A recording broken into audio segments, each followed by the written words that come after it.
Hello friends, welcome to my video channel talks with Ashish. तो आप hope सभी अच्छे होंगे और स्वस्थ होंगे और आपने इंडिपेंडेंस डे भी काफ़ी अच्छा मनाया होगा और फेस्टिवल सीजन अभी आ चुका है और कल भी रक्षाबंधन है। तो best wishes in advance for Rakshabandhan.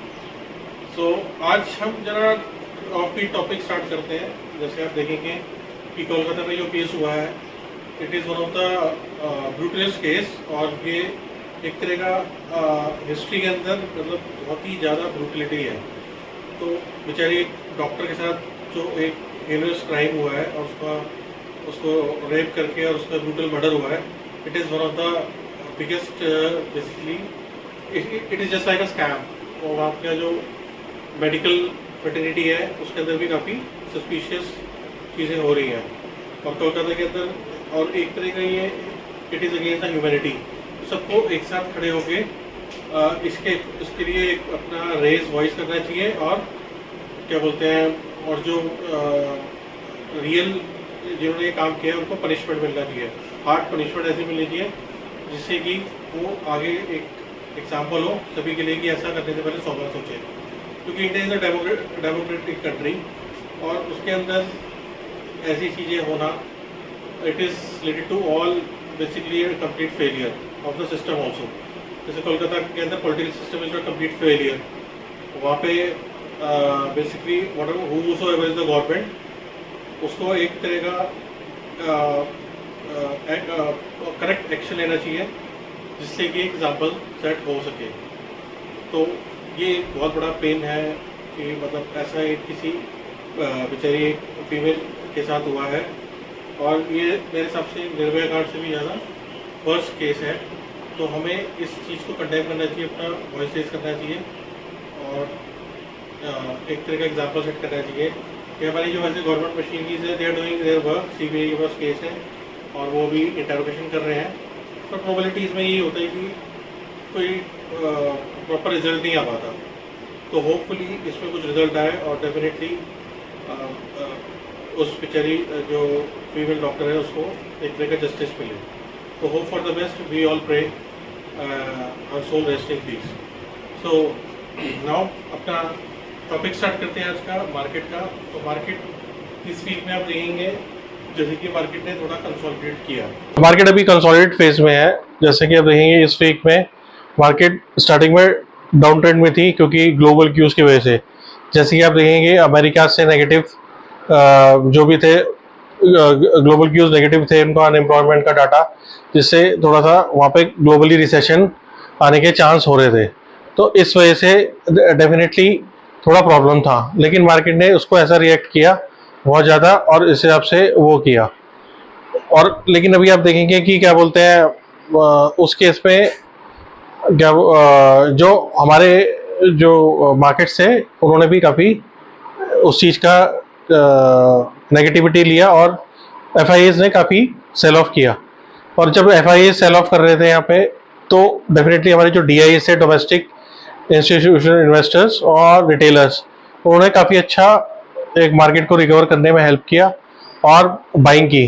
तो डेफिनेटली जब देखेंगे नेट ऑफ एफआईए से जब सेल कर रहे होते हैं, अगर डीआईएस बाई कर रहे हैं तो मार्केट एक स्टेबल है, market is not going that much down. क्योंकि अभी क्या है निफ्टी के अंदर you can see the correction also, it's not a very big deal कि 10% का करेक्शन आ जाए कभी भी। लेकिन हमारे मार्केट अभी इतने स्ट्रांग है कि वो मैक्सिमम 2, 3, 4, 5% एक तरह का डाउन ट्रेंड में जाते हैं, उसके बाद वो फट सडनली रिकवर हो जाता है और रिकवरी आ जाती है। और उसके अंदर हमारे जो बेसिकली डीआईएस हैं और रिटेलर्स हैं, they are putting their money और इससे मार्केट को एक स्टेबिलिटी मिल रही है।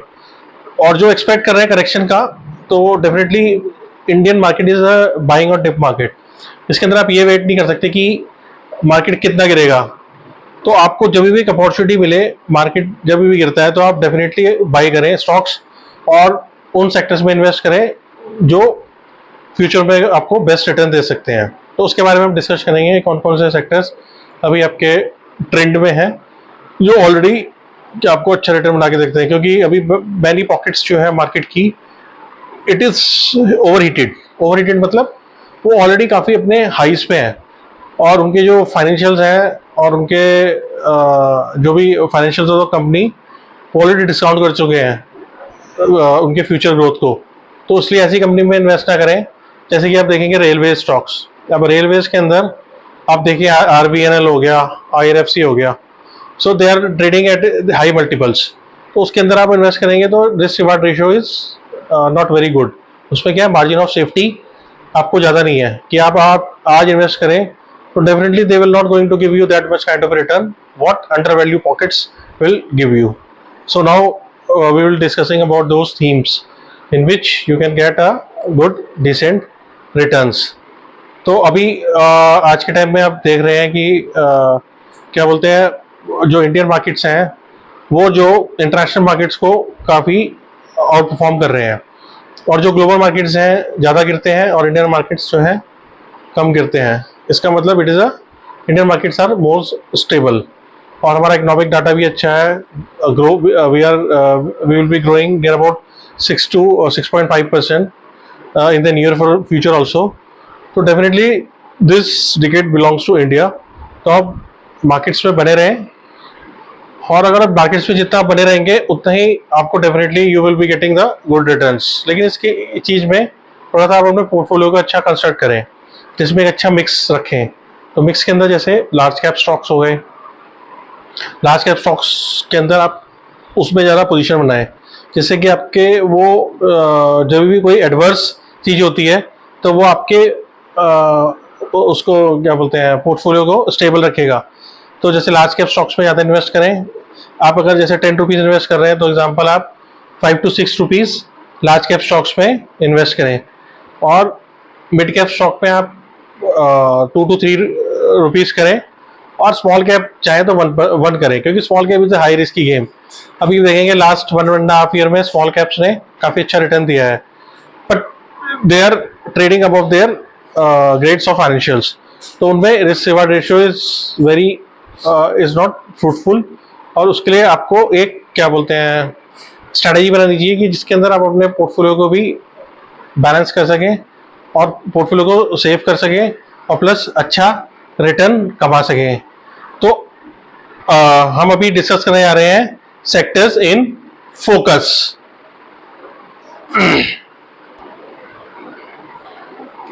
सो गाइस, आज अभी हम सेक्टर इन फोकस डिस्कस कर लेते हैं।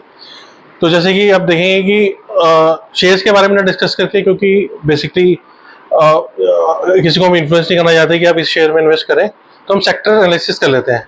तो सेक्टर एनालिसिस के अंदर पहले सेक्टर्स में जो आपके आज के टाइम में फोकस है और फ्यूचर के अंदर इनका काफ़ी अच्छा डिमांड रहेगा, और ये जब डेफिनेटली कंपनीज अच्छा परफॉर्म करेगी, उनके रेवेन्यूज आएंगे, उनके फाइनेंशियल स्ट्रॉन्ग होंगे, प्रॉफिटेबिलिटी आएगी, उनके अच्छे ऑर्डर्स बुक होंगे, बिजनेस अच्छे आएंगे, तो definitely share price will increase और आपको एक अच्छा वेल्थ क्रिएट करके देंगे।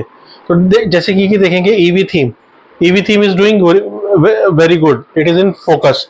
तो अभी जैसे देखेंगे लास्ट वीक ओला इलेक्ट्रिक का एक IPO आया है।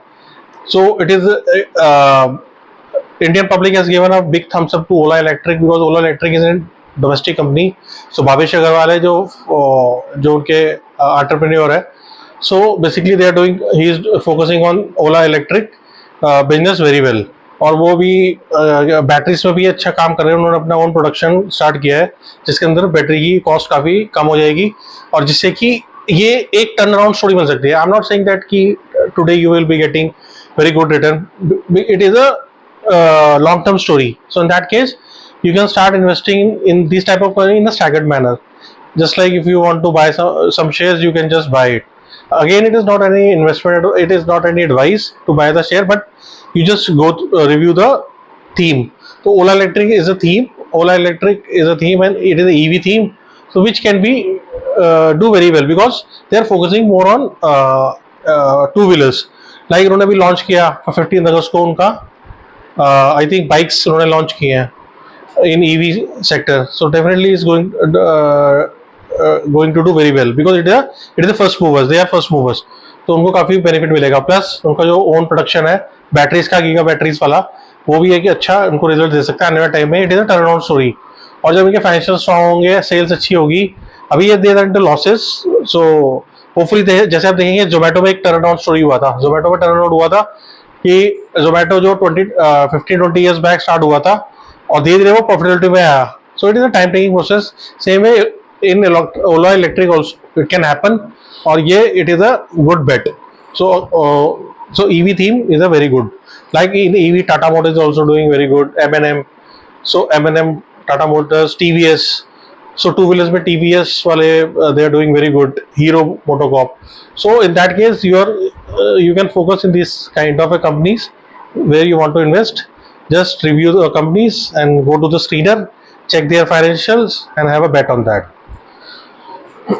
अब सेकंड है auto ancillaries. So it is a part of auto industry only. So auto ancillaries के अंदर भी काफ़ी अच्छा एक ये थीम है, और डेफिनेटली जब कार ज़्यादा सेल होंगी तो इनके साथ इनके कंपोनेंट्स भी बिकेंगे. तो ऑटो एंसिलीज में they are also focusing more on EV sides. So उसके अंदर जैसे सोना कॉन्स्टर हो गया, it is a good company very in which you can see. तो ऐसे ही आपका मदरसन ग्रुप भी है. They are focusing on that. Is a large cap company and they are heavily basically doing buyouts or expanding their business. So इसके अंदर काफ़ी अच्छी अच्छी कंपनीज हैं जिसमें आप एक फोकस कर सकते हैं, इन्वेस्ट कर सकते हैं, और अच्छा एक रिस्क रिवार्ड रेशियो है, और आने वाले टाइम में आपको अच्छा रिटर्न दे सकती हैं. So next is a pharma sector. So pharma sector में you can just further divide it into two A category and B category. So in A category, it is just like more hospitals, like Apollo Hospitals, Fortis. So you can just have these kind of businesses because it is a never-ending story. यहाँ पे patients आने ही हैं बेचारे जो भी है, और hospitals में सब जाते ही हैं. तो at the end of the day, they are more profit-oriented businesses. They are good generated machines basically, and they are earning good profit. So ऐसे बिजनेस में आप इन्वेस्ट कर सकते हैं, और इन्होंने अच्छा रिटर्न्स दिया, और अगले टाइम में भी है. It is cycle, now it is into the cycle, so that's why it can give you good returns. और बी कैटेगरी में आप जेनरिक फार्मा में जा सकते हैं, जैसे ग्रैन्यूल्स हो गया, इप्का लैब्स हो गया, और आपका क्या बोलते हैं सन फार्मा.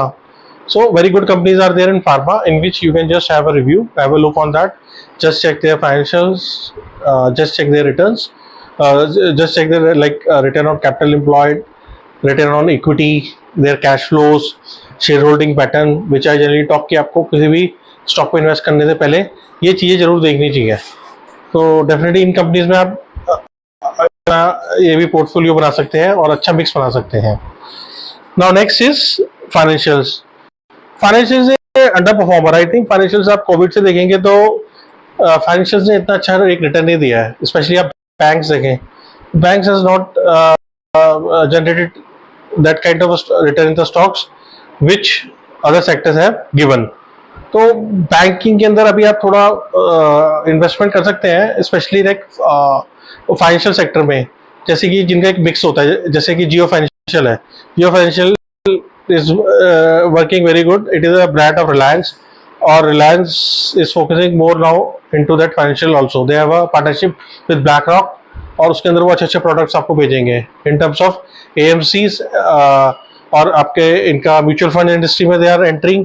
सो लाइफ इंश्योरेंस में तो ये एक अच्छा प्रोडक्ट है, और इसको आप एक बिजनेस की तरह अच्छा करें और इसमें बैठ लें. उसके बाद फाइनेंशियल्स में उसके बाद एक जो आजकल फोकस में है, तो हमारी गवर्नमेंट काफ़ी अच्छा फोकस में कर रही है, जैसे ग्रीन एनर्जी. तो ग्रीन एनर्जी के अंदर भी आप अपना एक अच्छा इन्वेस्टमेंट कर सकते हैं, और उस कंपनीज को आइडेंटिफाई कर सकते हैं, जैसे ग्रीन एनर्जी, सोलर एनर्जी.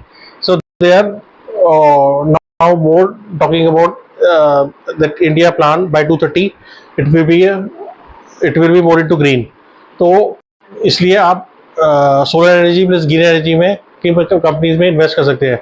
जैसे इसमें एक आइनोक्स ग्रुप है, उसको भी आप चेक कर सकते हैं. अभी financial is not very sound, but still they are doing very good, और उनके फ्यूचर प्लान एक्सपेंशन भी अच्छे हैं, और in future they will give you very good returns. तो गाइस, आज का टॉपिक होपफुली आपको पसंद आया होगा, और प्लीज़ वीडियो को लाइक करें, शेयर करें और सब्सक्राइब करें, और प्लीज़ कमेंट भी करें कि किस टॉपिक किस सेक्टर पे वीडियो बनाना चाहिए. Definitely we will make the video. तो गाइस, आज के लिए इतना ही. Thank you. See you next week. Bye.